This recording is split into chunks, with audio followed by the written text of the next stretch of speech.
खबर बहुत बड़ी है। देश के गृह मंत्री अमित शाह ने गोदी मीडिया के संपादकों से मुलाकात की है। इसका अर्थ क्या हुआ दोस्तों? तमाम न्यूज चैनल्स, तमाम अखबारों के मालिक और संपादकों से सीधी मुलाकात देश के गृह मंत्री कर रहे हैं। अब आप सोचेंगे कि मुलाकात करने की वजह क्या है? मुलाकात करने की वजह यह नहीं है कि उन्हें यह बतलाया जाए कि मणिपुर में सरकार क्या कर रही है। बिल्कुल नहीं, बतलाया नहीं जा रहा है। इस मुलाकात के जरिए चेताया जा रहा है, नसीहत दी जा रही है।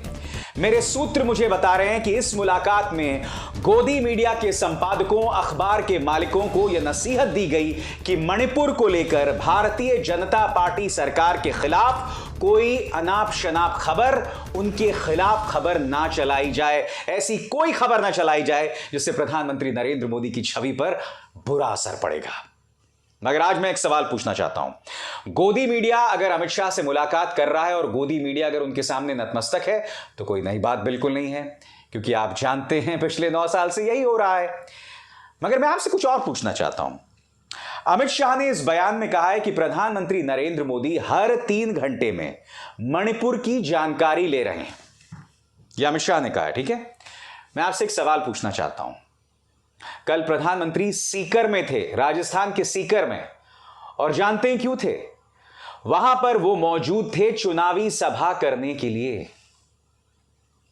मैं देश के गृह मंत्री अमित शाह से पूछना चाहता हूं, प्रधानमंत्री सीकर जा सकते हैं, एक चुनावी सभा कर सकते हैं। मैं आपसे पूछना चाहता हूं, प्रधानमंत्री को कौन रोक रहा है मणिपुर जाने के लिए? अगर प्रधानमंत्री एक दिन की यात्रा पर चले जाते हैं तो क्या आपको अंदाजा है कि उससे किस तरह की कॉन्फिडेंस बिल्डिंग मेजर माना जाएगा? किस तरह से वहां विश्वास पैदा होगा मशीनरी में अगर प्रधानमंत्री वहां पहुंच जाते हैं? मगर प्रधानमंत्री नरेंद्र मोदी वहां बिल्कुल भी नहीं पहुंचना चाहते हैं, जहां वो कटघरे में होंगे, जहां उनसे सवाल किया जाएगा। इसीलिए प्रधानमंत्री सीकर तो जा सकते हैं मगर मणिपुर नहीं जाएंगे। और देश के गृह मंत्री अमित शाह क्या कहते हैं कि प्रधानमंत्री नरेंद्र मोदी हर 3 घंटे में मणिपुर की जानकारी ले रहे हैं। प्रधानमंत्री सीकर में जाकर देश के विपक्षी गठबंधन को आतंकवादी तक करार दे सकते हैं, उनकी तुलना आतंकवादी संगठनों से कर सकते हैं, मगर मजाल है कि वो मणिपुर पहुंच जाए। और यह सरकार क्या कर रही है दोस्तों? यह सरकार सिर्फ यह कर रही है कि गोदी मीडिया के मालिकों से मुलाकात करो, उन्हें डराओ, उन्हें चेताओ कि एक शब्द ना निकले हमारे खिलाफ। क्योंकि हो क्या रहा है दोस्तों कि कुछ इनके पालतू पत्रकार अब हिम्मत दिखाने लगे हैं भारतीय जनता पार्टी से सवाल करने। मसलन रिपब्लिक न्यूज का यह संपादक जो खुलेआम यह सवाल पूछ रहा है कि बीजेपी निर्भया पर तो बड़ी बड़ी बातें करती थी, उस वक्त की सरकार से इस्तीफा मांगती थी, अब मणिपुर पर क्या हो गया? सुनिए रिपब्लिक का यह संपादक क्या कह रहा है। It is becoming apparent to me that this is not the same BJP that made such a loud noise over Nirbhaya at that point of time, saying that the government should resign at the center, and everybody appreciated the position of the BJP, but maybe Charu, that was a different BJP. It is quite clear to me that this is a BJP which allows the National Commission of Women to ignore even a complaint on this issue for 34 days. This is a BJP which does not even look for the accused when women are paraded naked. 77 days later it asks and it responds. हालांकि यह कहने की वजह कुछ और है, क्योंकि आप जानते हैं इस वक्त तमाम न्यूज चैनल्स की हालात बहुत बुरे हैं। इन्हें न्यूज चैनल चलाने के लिए पैसा चाहिए। अब पैसा सिर्फ मोदी सरकार से तो मिलेगा नहीं, सरकारी विज्ञापन के तर्ज पे या उसकी शक्ल में। उन्हें राज्य सरकारों से भी पैसा चाहिए, वो राज्य सरकारें जहां पर विपक्ष का राज है, और विपक्ष की ये सरकारें इन्हें भाव नहीं दे रही हैं। इसीलिए इस तरह से सवाल किया जा रहा है। क्योंकि मैं आपसे एक सवाल पूछना चाहता हूं, महिलाओं पर अत्याचार तो कई सालों से हो रहे हैं ना। कभी ये संपादक सामने उभर कर आए? हाथरस पर कभी इसने उग्र तेवर अपनाए? रिया चक्रवर्ती के तो पूरे परिवार को बर्बाद कर दिया, वहां तो ये महिला के खिलाफ थे। समीर वानखेड़े जो भी झूठ बोल रहा था, ये झूठ खबरें चला रहा था ब्रजभूषण के खिलाफ, क्या इसने उग्र तेवर अपनाए? स्वामी चिन्मयानंद के खिलाफ उग्र तेवर अपनाए? कुलदीप सिंह सेंगर को लेकर कहां इसके नथुने फूले थे? बताइए ना मुझे। आज ये तमाम बातें कर रहे हैं, और इसीलिए अमित शाह ने गोदी मीडिया को बुलाया है और उन्हें नसीहत दी जा रही है कि ऐसी खबरें बिल्कुल भी ना चलाई जाएं जो प्रधानमंत्री के खिलाफ हो, जो बीजेपी के खिलाफ हो। मगर मैं आपसे फिर सवाल पूछना चाहता हूं कि प्रधानमंत्री खामोश क्यों हैं?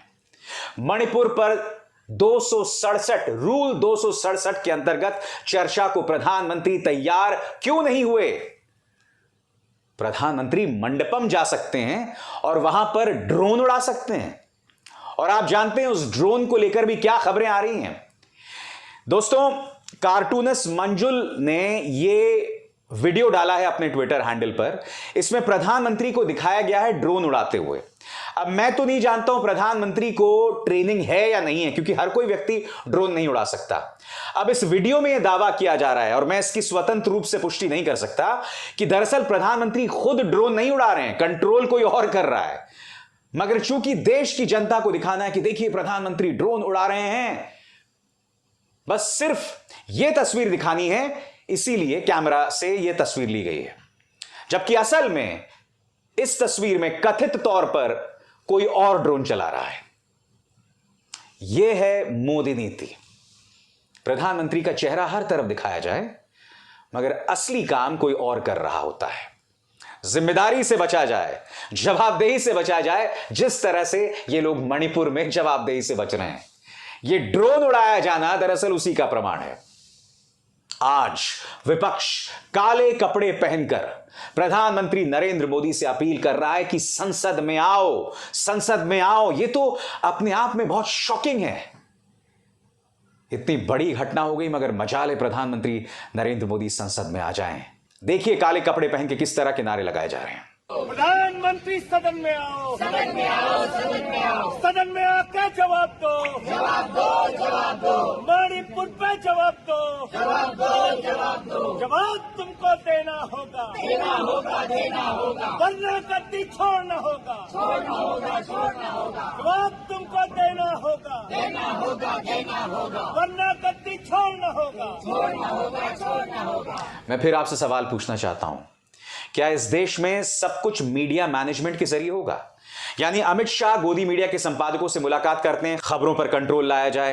अमित शाह ये कहते हैं कि हर 3 घंटे में प्रधानमंत्री अपडेट ले रहे हैं, हालांकि प्रधानमंत्री सीकर जा सकते हैं, मणिपुर नहीं जा सकते। मैं फिर आपसे पूछ रहा हूं, इस देश में जवाबदेही क्यों नहीं है? और अब विपक्ष ये भी सवाल उठा रहा है, अगले हफ्ते जबकि अविश्वास प्रस्ताव लाया जाना है तो बिल्स क्यों पारित हो रहे हैं? और यही नहीं, आज सदन की कार्रवाई में विपक्ष ने यह सवाल भी उठाया कि आखिर अविश्वास प्रस्ताव तुरंत क्यों नहीं लाया जा रहा, देरी क्यों की जा रही है? विपक्ष ने बाकायदा मिसाल पेश की कि इससे पहले भी विपक्ष ने मांग की है और तुरंत बहस हुई है, मगर इतनी देरी क्यों की जा रही है? सरकार की तरफ से और लोकसभा स्पीकर की तरफ से यह कहा जा रहा है कि हमारे पास ऐसी ढेरों मिसालें हैं कि अगले 10 दिन में हम कभी भी बहस करा सकते हैं अविश्वास प्रस्ताव पर। मगर असली कारण क्या है मैं आपको बताता हूं। आपको ध्यान से देखना पड़ेगा वो जानकारी जो अब मैं आपको देने वाला हूं, जिससे पता चलता है कि असली कारण क्या है। मोदी के लौटने के बाद अविश्वास प्रस्ताव पर चर्चा।